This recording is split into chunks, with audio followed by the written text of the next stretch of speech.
خان صاحب کی یہ جو موومنٹ شروع ہوئی ہے یہ صرف اور صرف خان صاحب کی رہائی کے لیے نہیں ہے. یہ پاکستان میں جو فسادیت چل رہی ہے، پاکستان میں رول آف لا کا جس طریقے سے مرڈر ہوتا ہے، آئین کی اور قانون کی جس طریقے سے دھجیاں اڑائی جا رہی ہیں، 26ویں ترمیم آئی، 27ویں آئی اور 28ویں بھی ایکسپیکٹڈ ہے.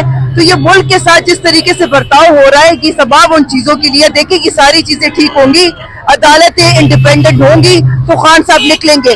خان صاحب کے اوپر کوئی بھی کیس نہیں ہے، کوئی بھی جائز کیس نہیں ہے، سب سیاسی انتقام کی وجہ سے ہے.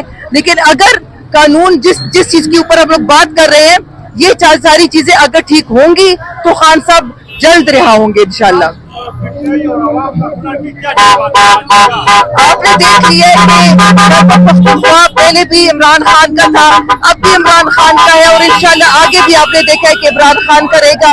خیبر پختونخوا کی عوام پہلی بھی فیصلہ کر چکی تھی، 8 فروری کو بھی اپنا فیصلہ دیا تھا اور انشاءاللہ آنے والے 8 فروری کو بھی اپنا فیصلہ سنائے گی. خیبر پختونخوا عمران خان کا ہے اور انشاءاللہ رہے گا. پاکستان ٹرمپ کا جو امن بورڈ اس میں شامل ہو گئے لیکن پارلیمنٹ اور کابینہ سے منظور نہیں.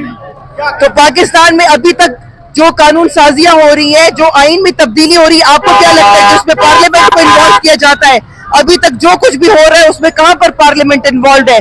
نہ پارلیمنٹ کی کوئی حیثیت ہے، نہ عدالتوں کی کوئی حیثیت ہے، نہ آپ میں کوئی ملک میں کوئی قانون ہے. صرف اور صرف جب ہم لوگ بات کرتے ہیں کہ یہاں پر ایک فسادیت اور مارشل لا لگ چکا ہے تو پھر لوگ ناراض ہوتے ہیں.